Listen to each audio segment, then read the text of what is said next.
Assalamualaikum warahmatullahi wabarakatuh. Alhamdulillah kita bertemu kembali di pemrograman web lanjut. Saya Iin Solihin. Di sini Bapak akan menjelaskan tentang pemrograman web lanjut Real Project. Jadi Pak Iin di sini selain sebagai dosen juga sebagai programmer. Oke, baik. Untuk Pak Andi dan Pak Padil ya di video-video sebelumnya itu sudah menjelaskan tentang CRUD ya, create, read, update dan delete. Nah, di sini Pak In dari pertemuan 9 setelah UTS sampai akhir itu akan menjelaskan tentang pemrograman web real project. Nah, project realnya nih bagaimana ya? Nah, di sini Pak In akan coba menampilkan siakat.ikmi.ac.id. Lihat sini ada webnya. Nah, lihat kalau kalian pengen membuat seperti ini, silahkan ditonton video ini dari seri 1 sampai 7 ya, 7 pertemuan. Ini versi desktopnya. Ini memakai data AOS. Nah, di sini ada sublinknya ya. Ini ada question words. Kita coba buka di tab baru. Dan ini adalah salah satu e-learning ya rencananya yang akan diterapkan oleh Pak Iin nanti ke depannya. Oke, kita tambahkan musik sebentar ya. Di sini ada Mozart. Oke.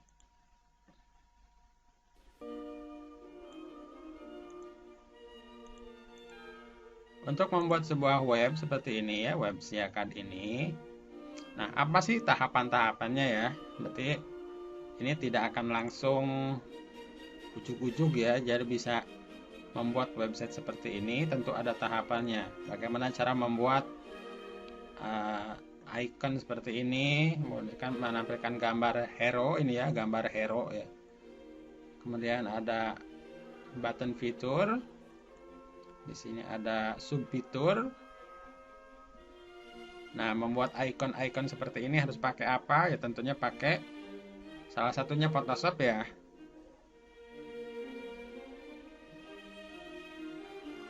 Nah, oke.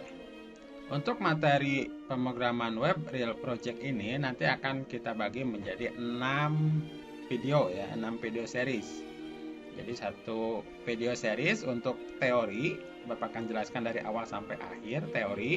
Kemudian 5 video selanjutnya adalah video tutorial yang wajib kalian praktekkan di rumah. Oke, langsung kita ke tahapan. Nah, kalau kalian pengen bikin sebuah web seperti ini, nah tahapannya bagaimana? Ini yang pertama kalian harus mendapatkan projectnya dulu ya. Nah, kemudian menganalisisnya, kemudian mendesainnya, lalu masuk ke coding. Setelah ngoding ngapain? Dites. Setelah dites, dipelihara, di maintenance. Oke, getting project. Tentu salah satunya adalah ya skripsi. Kalau kalian pilih skripsinya tentang membangun sistem informasi, ini sangat cocok banget ya. Kemudian magang di perusahaan ya, kerja praktek. Kalian bisa dapetin proyek dari sana. Bisa membuat web. Dan di sini ada magang versi terbaru di sini ya bagi kalian semester 7, semester 8 atau semester akhir. Kalian bisa ini ya, program magang kampus Merdeka selama 2 semester. Artinya setahun full kalian digaji. Ya, digaji. Ya, karena 2 tahun setahun ya. Setahun magang ya pasti ada gaji lah untuk transport dan makan. Kemudian Pak, kalau misalkan untuk skripsi dan mata kuliah yang belum diambil, ini akan digantikan, dikonversi ya, dikonversi. Nah, ini Pak Iin ada penawaran bagi kalian.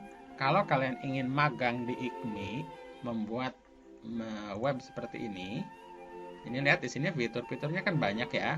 Ada data mahasiswa, ada KRS, KHS, dan ini ada 12 ya, ada 12 subfitur. Nah, kalau kalian misalkan magang di IKMI, Pak Iin akan eh, menyerahkan modul-modul ini ke kalian. Misalkan kalian data mahasiswa fokus di mahasiswa. Misalkan ada mahasiswa satunya ya fokus di pembuatan KRS. Nah, jadi ini Pak In tawarkan ya sekali lagi, kalau kalian pengen silahkan japri Pak In.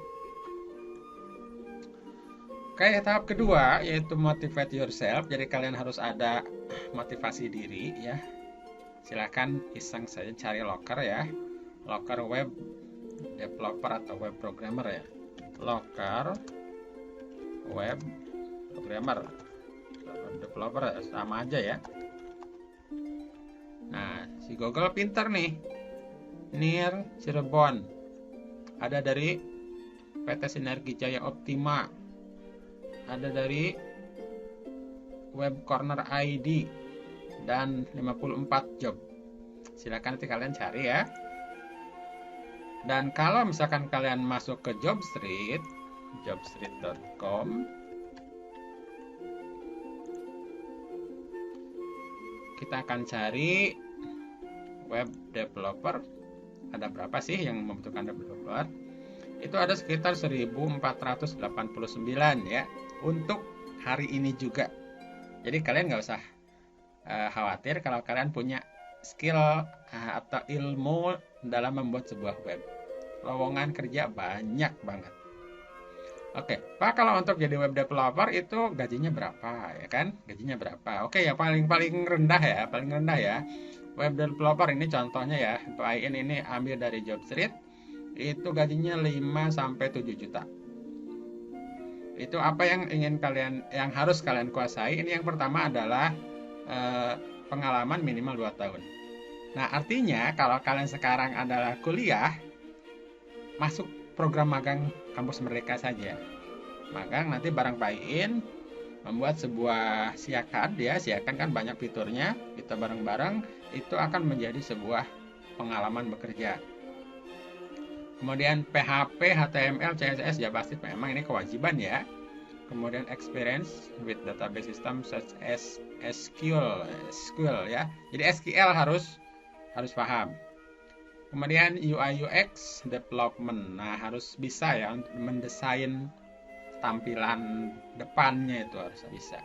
Itu gajinya 5 sampai 7 juta. Itu rata-rata ya. Kalau pengen lebih silahkan. Ini ada yang 8 sampai 16 juta, tapi di sini kalian harus bisa bahasa Inggris. Jadi nanti softwarenya semuanya bahasa Inggris ya tampilannya. Jadi ada nilai lebihnya. Di sini juga ada yang API ya, web service ya. Kalian harus bisa ke sana. JSON ya, di sini kalian harus bisa. Ini segini. Gimana? Tertarik nggak dengan gaji segini? Harus ya. Motivasi dirinya sendiri ya. Silakan browsing ya. Silakan browsing tentang Locker. Nah, motivasi kedua ya, ilmu tanpa amal umpama pohon tanpa buahnya ya. Anda kan mahasiswa ya. Mana sih buah karya Anda? Tentu harus membuat sebuah produk ya. Salah satunya membuat web ya. Harus bisa bikin web. Allah akan meninggikan orang-orang yang beriman di antaramu. Ya pasti ya. Yang diberi ilmu pengetahuan beberapa derajat. Nah, derajat ini tentu di dunia dan di akhirat tentunya ya. Kalau misalkan di dunia saja dibedain ya, ini lihat misalkan ini junior programmer baru masuk aja ini biasanya 4 juta. Kalau misalkan project manager ini 15 juta ke atas. Kalian mau pilih yang mana ya? Silakan pilih. Tentu ini berdasarkan ilmu dan kebermanfaatannya. Untuk apa misalkan kita punya ilmu tapi tidak bermanfaat, ya tidak diakui, ya tentu harus diamalkan ya. Oke, silakan motivasi diri sendiri biar kalian bisa belajar. Sekarang tekad dan komitmen. Nah, kalau kalian misalkan sudah mendapatkan sebuah proyek, jangan lupa perjanjian kerja itu harus ya. Harus tertulis, wajib ya. Ini contohnya adalah surat kontrak pembuatan website. Kalau misalkan IKMI menyuruh misalkan silakan buat website, nanti ada kontrak kerjanya. Kalau Anda tertarik magang di IKMI selama setahun ya, nanti akan ada surat kontrak kerjanya ada. Jadi kalian itu sebagai bekerja. Tapi statusnya bukan pekerja tetap, tapi magang ya, magang. Kalian pasti digaji nantinya. Ada uang transport, ada uang makan. Oke, kita ke tahap 2, yaitu analisis sistem. Nah, biasa ya pakai 5W1H. Nah, where, who, what, bla bla bla bla ya. Di sini kalian harus bisa menjawab siapa usernya. Ini paling utama ya, siapa usernya nih. Ini siakat nih. Kalau misalkan siakat, ini siapa usernya sih? Ini yang pertama pasti mahasiswa. Kemudian dosen. Kemudian ada pengunjungnya nggak? Ada ya. Jadi siakat itu bisa dikunjungi oleh selain mahasiswa, dosen atau sivitas ya, bisa dikunjungi. Kemudian user internal berarti petugas ya, misalkan dosen, kemudian petugas PAK, keuangan, pimpinan, itu semuanya hak aksesnya pasti berbeda. Sekarang analisis data, kalian harus bisa meminta, Pak saya minta datanya ya, data Excelnya ya, kemudian formulirnya ya. Nah, mana formulirnya? Terus laporannya, laporan bentuknya, laporan fisiknya bagaimana nih? Kita pelajari, harus dianalisis. Nah, setelah analisis, semua data terkumpul, semua user tercatat. Nah, barulah tentukan metode perancangan software ya. Jadi jangan ngasal ya. Nanti biasanya kalau misalkan tidak pakai metode, ini biasanya di tengah jalan, setelah sebulan atau 2 bulan menjalankan project, nantinya bingung sendiri. Nah, kalau misalkan ada metode, nantinya kita lihat ke diagram mana, apakah kita masih di jalur yang benar atau kita menyimpang. Nah, waterfall adalah metode yang paling banyak digunakan dalam skripsi ya, paling banyak. Nah, selain waterfall, Pak Iin sarankan itu adalah metode prototyping. Kenapa? Karena metode prototyping itu ada dua tipe ya. Yang pertama adalah prototype development-nya yang warna biru, dan iterative development yang biasa saja ya, yang desain, coding, testing, maintenance. Tapi sebelum masuk ke desain dan coding, ini ada prototype development dulu. Jadi tanya dulu pelanggannya ini, apakah benarnya kamu mau kayak begini? Kalau udah benar, ada customer evaluation, ada accepted final prototype. Jadi final prototype. Nah, kontrak kerja. Silahkan bikin web ini, budgetnya segini, kerjakan. Baru masuk ke yang warna merah ini ya, tahapan ini. Nah, dari prototyping method ini nanti akan berkembang menjadi metode-metode yang lebih spesifik. Contohnya adalah Agile method. Hampir sama dengan metode prototype ya. Tapi ini adalah untuk web developer yang sudah berpengalaman kalau ini. Dan ini bisa dikembangkan lagi menjadi Scrum methodology. Di mana di sini timnya yang banyak ya, misalkan programmernya lebih dari 10 orang, itu bisa memakai Scrum methodology. Oke, tahap 3. Tahap 3 adalah desain sistem. Jangan dulu ngoding ya, desain dulu. Desain apanya? Yaitu UI UX-nya dulu, interface dan experience. Kalau misalkan UX, experience, user experience, ini interactive design ya, graphic designer ya, icon, layout, tipografi atau huruf. Nah, di sini di UI. Tentukan dulu ini UX, UI-nya, jangan dulu masuk ke coding. Kalian bisa memakai Adobe XD ya untuk toolsnya. Setelah itu ngapain? Yaitu kalian bisa cari Bootstrap. Nah, ini banyak sekali Bootstrap template. Contohnya adalah ketik dari Google ya, Bootstrap template. Nah, di sini ada bootstrapmade.com. Silakan pilih. Dan di sini ada web yang udah template ya. Contohnya ini ya, Flex Start. Kita klik demo.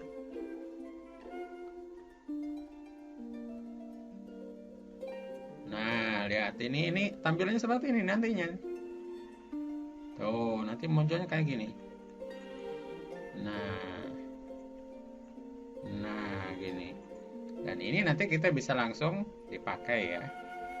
Ini adalah full HTML CSS. Jadi tidak ada coding PHP-nya ini, tidak ada. Nanti kalian kalau misalkan sudah mendapatkan ini downloadnya gratis ya. Dan nanti kalian rename semua file HTML-nya itu menjadi .php. Biar apa? Biar nanti bisa memanfaatkan fitur include PHP.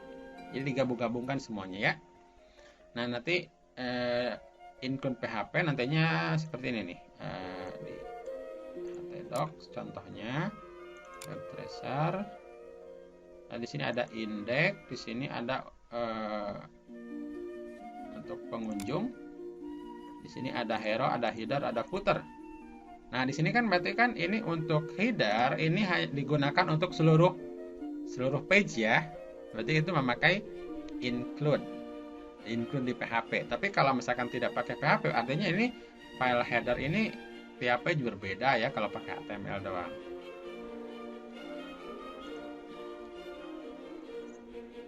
Nah, kemudian pembagian modul project berdasarkan hak akses. Nah, lihat di sini ada modul untuk pengunjung, ada untuk pengguna.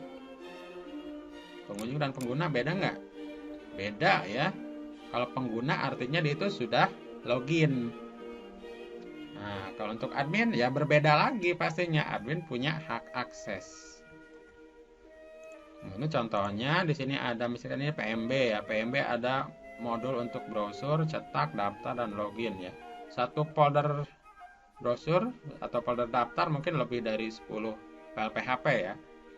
Untuk ini untuk admin, folder admin khusus semua di situ, fitur-fiturnya di situ. Ini modul untuk ya ini untuk mahasiswa ya modul ini. Nah, untuk pimpinan ya khusus ada untuk pimpinannya ada khusus. Oke, langsung ke desain database ya. Yang harus kalian tentukan adalah normalisasi data dulu. Kenapa? Karena di Excel itu pasti biasanya tuh ada data redundan. Apa itu ya data redundan?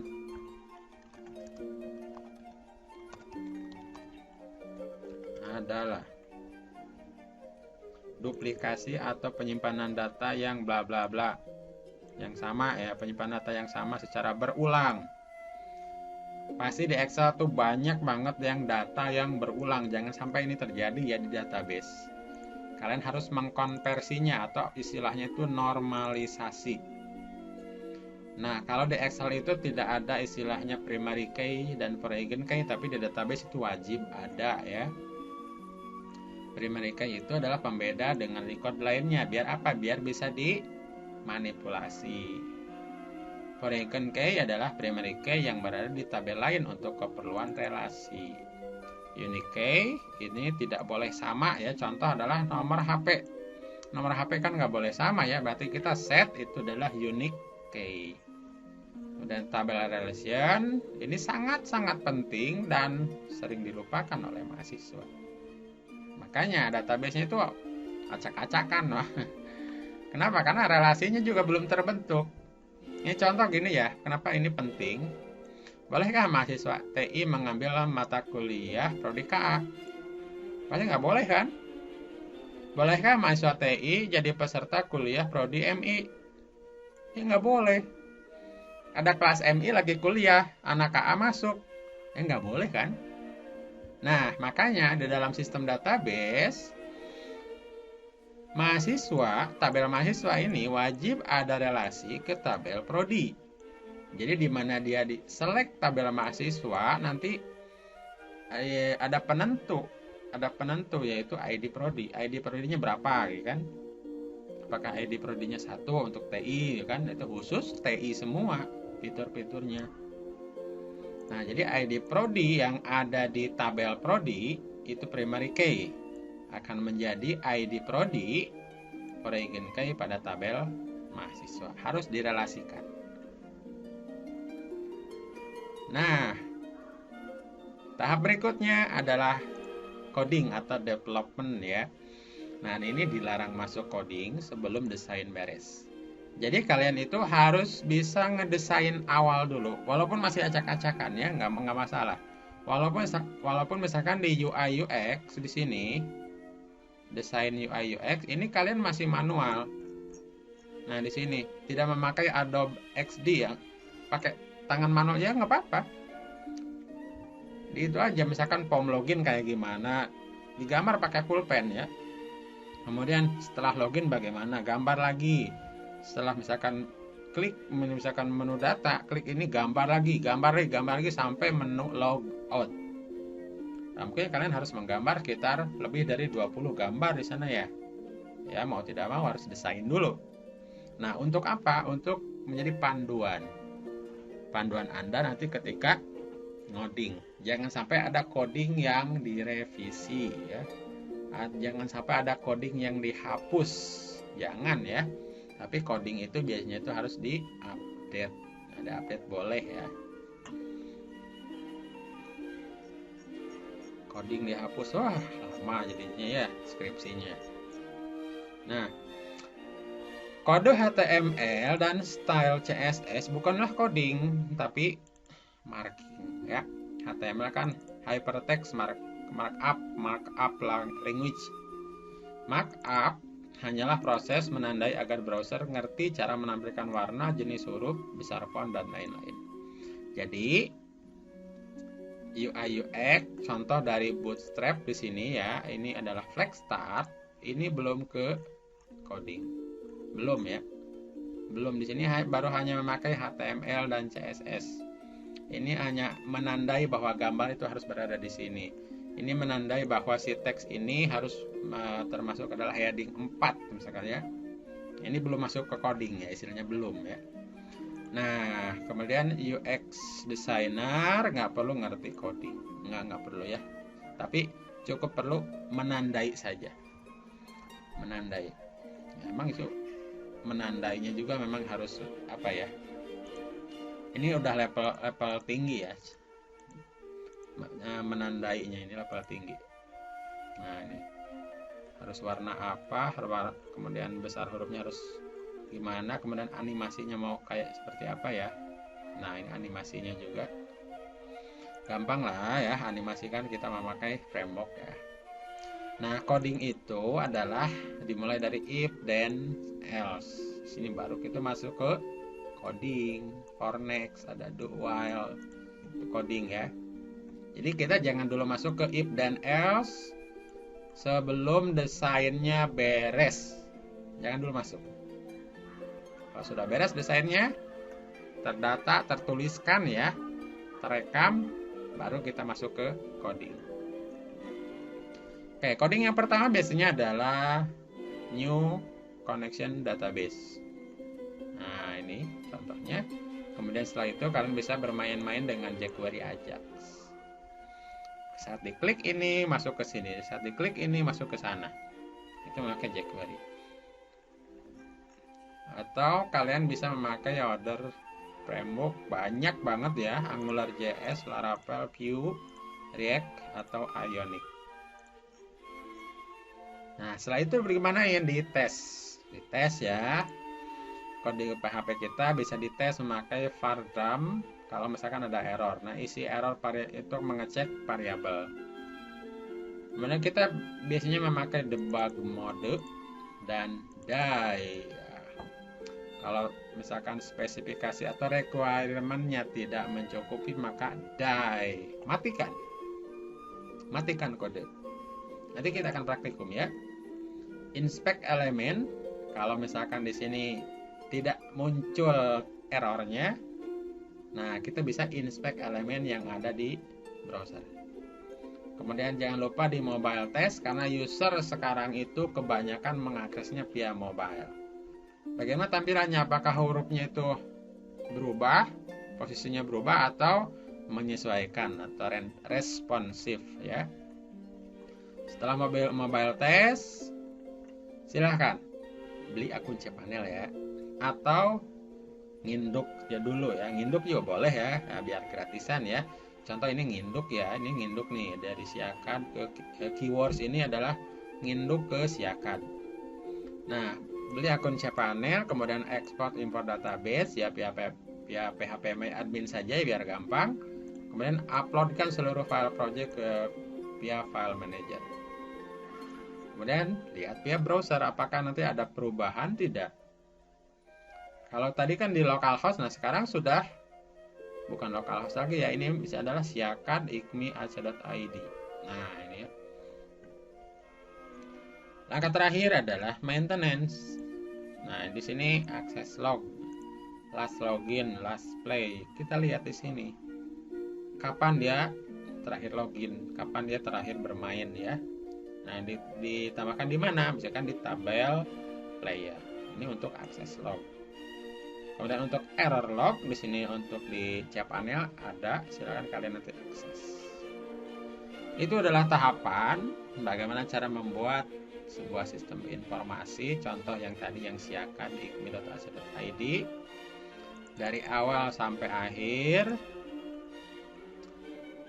Dan emang sih kalau ada gambaran sih gampang ya, tahapannya sekitar segitu ya, mulai dari analisis, desain, coding, testing, maintenance. Gampang ya, emang gampang ya. Yang susah apa? Yang susah itu adalah memotivasi diri ya. Coding gampang, testing gampang, yang susah itu adalah memotivasi diri sendiri. Benar nggak sih saya mau belajar? Kalau mau belajar, nanti kita berjumpa lagi di video selanjutnya di 5 seri praktikum PHP Real Project. Wassalamualaikum warahmatullahi wabarakatuh.